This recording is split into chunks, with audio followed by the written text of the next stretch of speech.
And in this session, we'll see how the second derivative gives us information about the way the graph of a differentiable function bends or turns.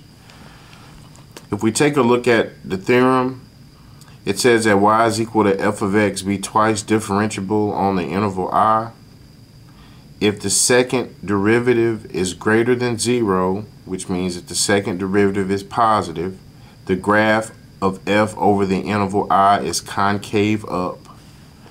So if you take a look at the diagram, notice that we have the interval as concave up, and notice that a concave up interval can hold water.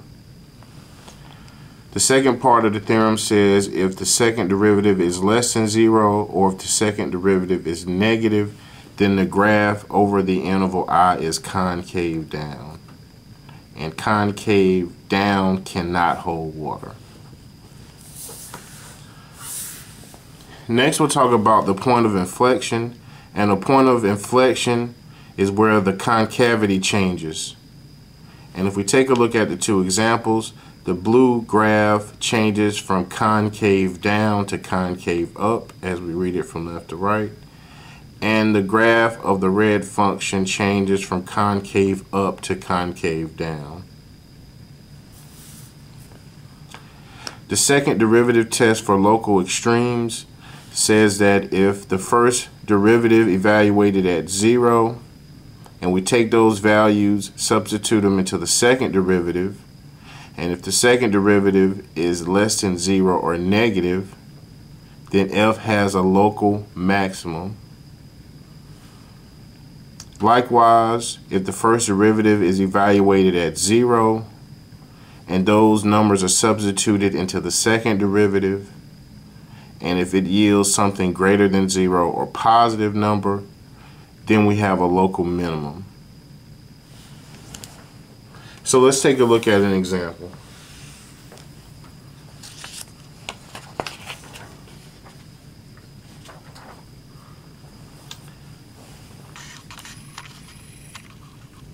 Here we'll find the point of inflection, the intervals of concavity, the local min and max for the function.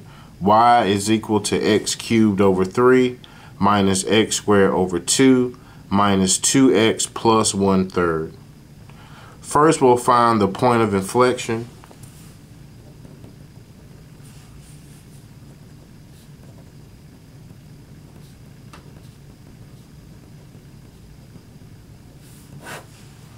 And in order to find the point of inflection, first we'll let the second derivative equal to 0.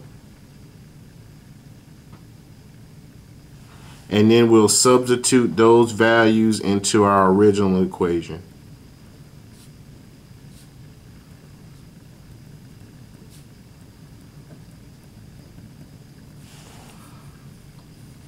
So once again, I'll write the function. Y is equal to x to the third over 3 minus x squared over 2 minus 2x plus 1/3. I'll find the first derivative, y prime. And we have x squared minus x minus 2.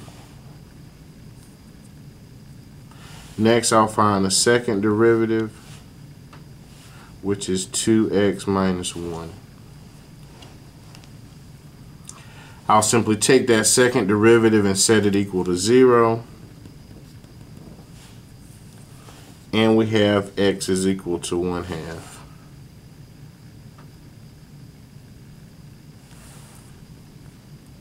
The next thing I'll do is I'll take the value 1/2 and I'll substitute it back into our original function.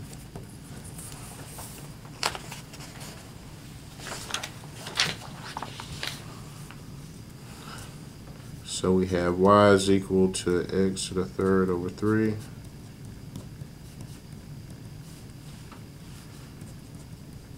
And we'll substitute x for 1/2.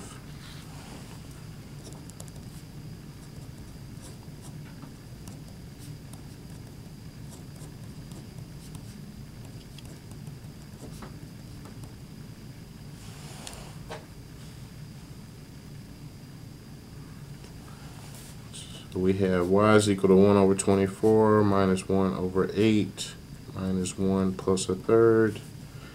Y is equal to negative 3/4.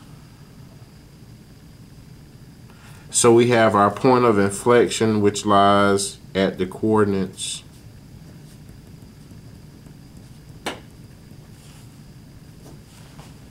1/2, which was given when we set the second derivative equal to 0, and the y coordinate of negative 3/4.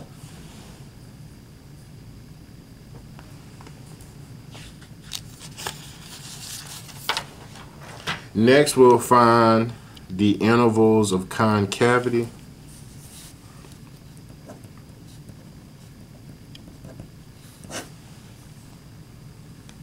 So the steps we'll use, we will set the second derivative equal to 0.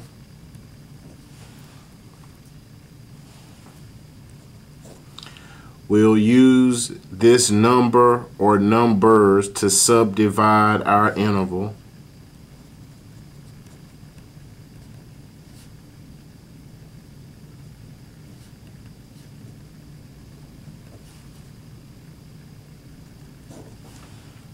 The third thing we'll do is we'll evaluate our second derivative.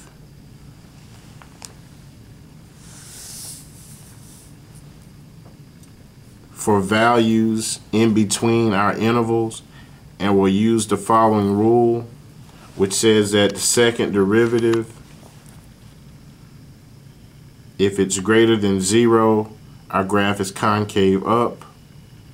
If the second derivative is less than 0 or negative, the graph is concave down. So the next thing we'll do is evaluate the second derivative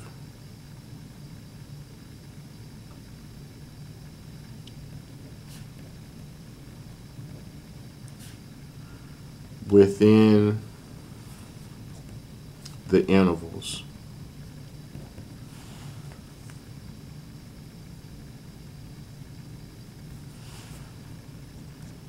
And then we'll use the theorem. So from our previous endeavor, we've already set that second derivative equal to 0, and we got a result of 1/2. So y double prime is equal to 2x minus 1. Once we set that equal to 0, we get 1/2.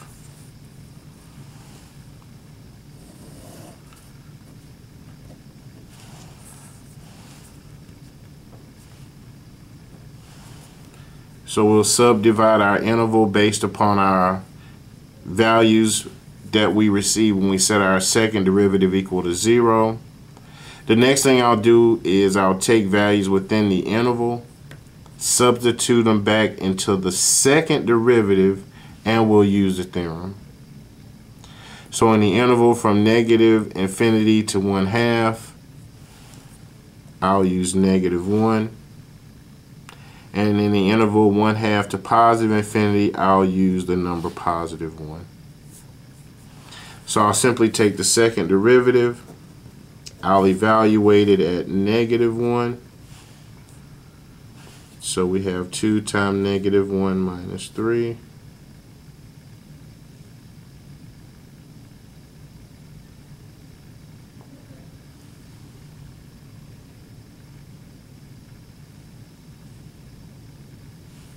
Which is negative 5. We'll evaluate the second derivative at positive 1. And we have a positive 1. Since our second derivative evaluated at a number is negative, we have the interval that is concave down. So in the interval from negative infinity to 1/2, That interval is concave down negative infinity to 1/2. And when we evaluated our second derivative, we got a positive value, which is greater than 0.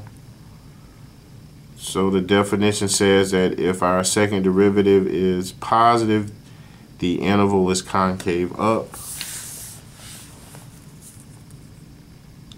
So the second derivative evaluated at 1 was positive 1.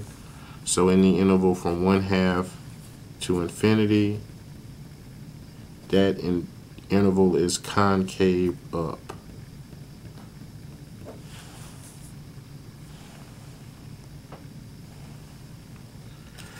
Next, we'll test for local min and max using the second derivative test.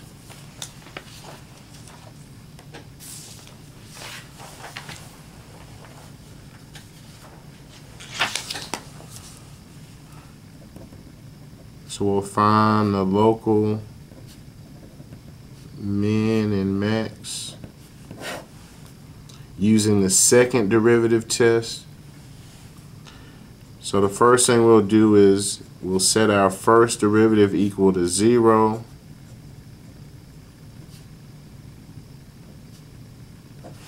Which are our critical numbers. Then we'll substitute the critical numbers into the second derivative.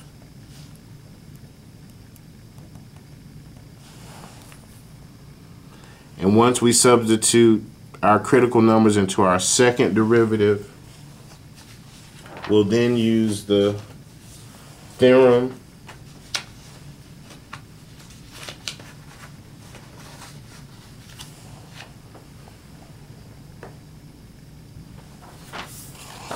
which says that once we take our first derivative, set it equal to 0, we'll take those values, substitute them into our second derivative.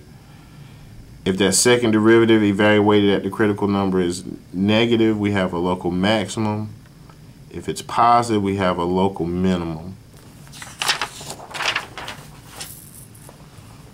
So we'll substitute the critical numbers into the second derivative to determine min and max.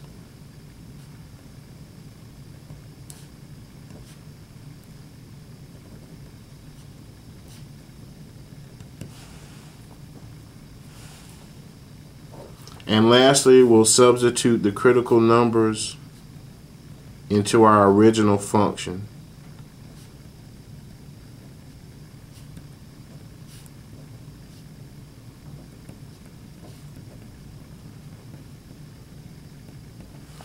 And this will tell us where our actual local and minimum lie. So here are our 3 steps.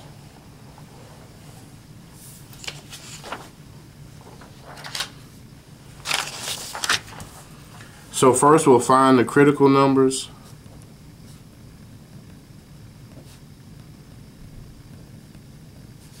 So we'll take our first derivative and set it equal to 0.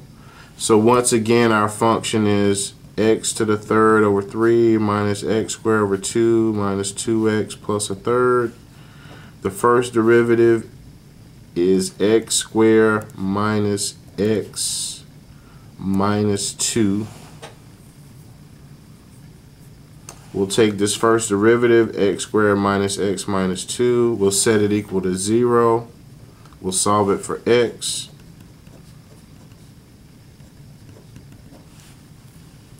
So I factored it. I'll use the 0 factor property. And we have x is equal to positive 2 or negative 1, which are our critical numbers.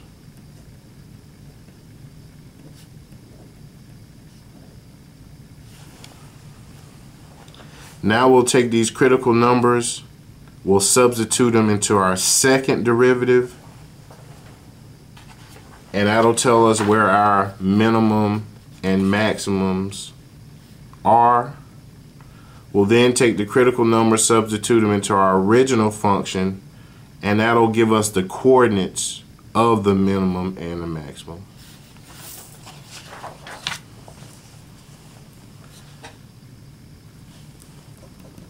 So now we'll find the local min and max.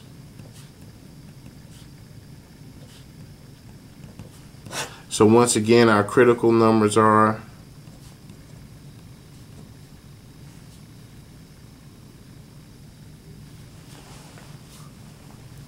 -2 and -1. So we'll take our second derivative, and if you remember, y double prime was equal to 2x minus 1. We'll evaluate the second derivative at +2.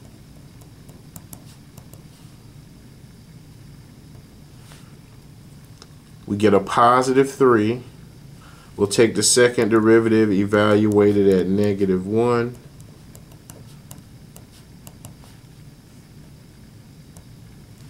And we get a -3. So just remember what our rule tells us. If we evaluate the second derivative at our critical number and it's less than 0 or negative, we have a maximum. Greater than 0, positive, we have a minimum. So based on these results, we have a minimum at 2, because when we substituted 2 into our second derivative, we got a positive value, which is greater than 0, which means that there is a minimum at the critical number 2. And since we substituted in the critical number, we got a value negative or less than 0. That means that there is a maximum at -1. So there's a minimum at 2, there's a maximum at -1. Next, we'll actually find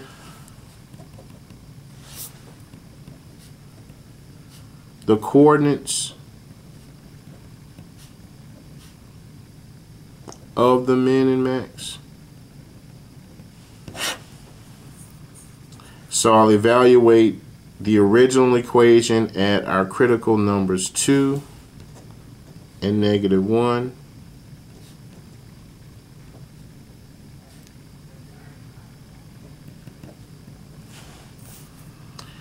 So once again, our original function is x cubed over 3 minus x squared over 2 minus 2x plus a third. We'll evaluate our original function at 2, and we have a result of -3. We'll evaluate our original equation at the critical number -1. We have a value of 3/2, which means that the minimum is at 2. The coordinates where the minimum happens is 2, -3. So I'm going to write that out specifically. So we have a minimum at x equal to 2, which has the coordinates 2, -3. We have a maximum at x equal to -1. The maximum was at -1. And the coordinates where the maximum takes place, -1, 3/2.